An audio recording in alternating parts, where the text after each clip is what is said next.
Bismillahirrahmanirrahim. Assalamualaikum warahmatullahi wabarakatuh.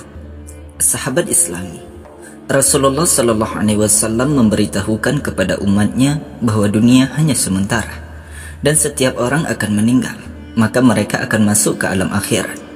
Pada alam tersebut akan terbagi menjadi beberapa fase. Salah satunya adalah hari ditimbangnya amal manusia yang dinamakan dengan Yaumul Mizan. Yaumul Mizan juga terdapat dalam firman Allah Subhanahu wa taala dalam Al-Qur'an melalui surah Al-Anbiya ayat 47 yang artinya, "Dan kami akan memasang timbangan yang tepat pada hari kiamat, maka tiada seseorang dirugikan walau sedikit, sekalipun hanya seberat biji sawi, pasti kami mendatangkan pahala, dan cukuplah kami yang membuat perhitungan." Mengenai Yaumul Mizan juga terdapat dalam surah Al-Mu'minun ayat 102-103 yang artinya, barang siapa yang berat timbangan atau kebaikannya, maka mereka itulah orang-orang yang dapat keberuntungan, dan barang siapa yang ringan timbangannya, maka mereka itulah orang-orang yang merugikan dirinya sendiri, mereka kekal di dalam neraka jahanam. Hari pertimbangan atau Yaumul Mizan dari buku Akidah Akhlak pada Madrasah Karya Indra Setia Pohan SPDI MPDI. Yaumul Mizan adalah hari penimbangan amal manusia sesudah dihitung pada Yaumul Hisab. Pada fase ini nantinya semua amal baik dan buruk setiap manusia akan ditimbang. Maka bagi mereka yang amal baiknya lebih berat akan dimasukkan ke surga. Bagi mereka yang amal buruk lebih banyak dari amal baiknya, maka akan dimasukkan ke dalam neraka. Dari buku-buku pintar agama Islam untuk pelajar karya Muhammad Syukran Maksum, disebutkan ada 5 tahapan yang akan dilalui setiap manusia setelah hari kiamat. Di antaranya yaitu hari bangkit dari kubur yang dinamakan dengan Yaumul Ba'ats, berkumpul di padang mahsyar yaitu Yaumul Mahsyar, hari perhitungan atau Yaumul Hisab, hari penimbangan amal atau Yaumul Mizan, dan yang terakhir hari penentuan tempat yang baik dan sengsara, surga dan neraka.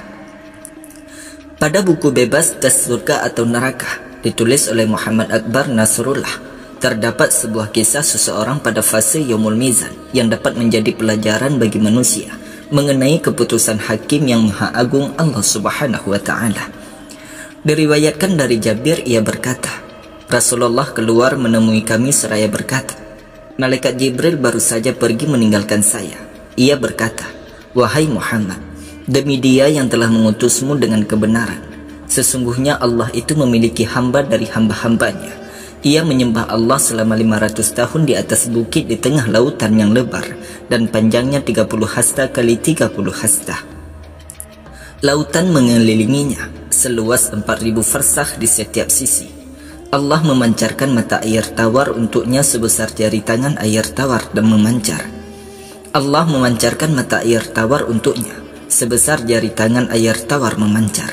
Ia menetap di bawah bukit. Pohon delima tumbuh menghasilkan 1 buah setiap malam. Pada waktu siang ia beribadah. Ketika malam tiba ia turun, ia berwudu, kemudian mengambil buah delima itu dan memakannya. Kemudian ia melaksanakan salat. Hamba itu memohon kepada Allah agar ketika wafat ia dalam keadaan bersujud, agar bumi dan lainnya tidak merusak tubuhnya hingga Allah membangkitkannya dalam keadaan bersujud. Allah memperkenankan doanya itu. Kami melewatinya ketika kami turun. Ketika kami naik, kami dapati ia seperti itu. Ia akan dibangkitkan pada hari kiamat dan dihadapkan di hadapan Allah. Allah berkata kepadanya, masukkanlah hambaku ke dalam surga karena rahmatku. Ia berkata, karena amalku. Allah berkata kepadanya, masukkanlah hambaku ke dalam surga karena rahmatku. Ia berkata, karena amalku. Allah berkata, takarlah hambaku antara rahmatku dan amalnya. Ternyata nikmat penglihatan sama dengan ibadah selama 500 tahun. Ditambah lagi nikmat tubuh. Allah berkata, kembalikanlah ia. Ia dihadapkan di hadapan Allah. Allah berkata, wahai hambaku, siapakah yang telah menciptakanmu ketika engkau bukan apa-apa? Ia berkata, engkau wahai Tuhanku. Allah berkata, siapakah yang memberi kekuatan untuk beribadah selama 100 tahun untukmu? Ia berkata, engkau wahai Tuhanku. Allah berkata, siapakah yang menurunkanmu di bukit di tengah kedalaman, yang mengeluarkan air tawar untukmu, yang menumbuhkan 1 buah delima setiap malam, padahal hanya berbuah 1 kali dalam setahun. Ia berkata, "Engkau wahai Tuhanku." Allah berkata kepadanya, "Siapakah yang engkau memohon agar mematikanmu dalam keadaan bersujud?" Ia berkata, "Engkau wahai Tuhanku." Allah berkata, "Semua itu karena rahmatku. Masukkanlah hambaku ke dalam surga. Engkau adalah hambaku yang baik." Maka ia pun dimasukkan ke dalam surga. Sahabat Islami rahimakumullah, demikianlah penjelasan mengenai hari ditimbangnya amal manusia yang dinamakan dengan Yaumul Mizan. Dari uraian tadi terdapat suatu kisah yang memberitahukan kepada sahabat cerita Islami Channel One, kehidupan dan kebaikan yang dapat dilakukan oleh manusia itu hanya karena rahmat Allah Subhanahu wa Ta'ala.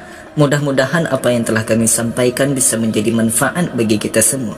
Di mana ada kekurangan kami mengucapkan mohon maaf. Wassalamualaikum warahmatullahi wabarakatuh.